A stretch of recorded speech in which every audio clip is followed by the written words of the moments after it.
તું અહીંયા? હા હું અહીંયા. આપણા બ્રેકઅપ પછી મેં લગ્ન કરી લીધા. અમે બે માણાએ જો હોટલ ખોલી. જો મારો ઘરવાળો રહ્યો સામે.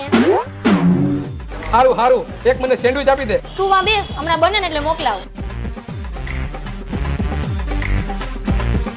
આ 4 ચીઝ ગાર્લિક બ્રેડ આપી દો તો. એ હા મોકલાવું. આ 2 દાબેલી આપી દો. બસ 2 મિનિટમાં આવે.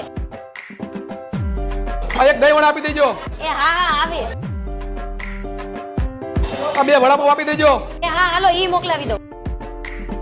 આ એક પાણીપુરી આવવા દેજો. એ હા મોકલાવું. આ એક થમ્સ અપ આપી દેજો. એ હા હા આવે. કેટલું બિલ થયું? વहाँ આગળ કાઉન્ટરે કેટલું બિલ થયું આપણું? આલે 500 રૂપિયા થયા. ઓનલાઈન કરી દઉં. જોવો તો થઈ ગયા. હા થઈ ગયા.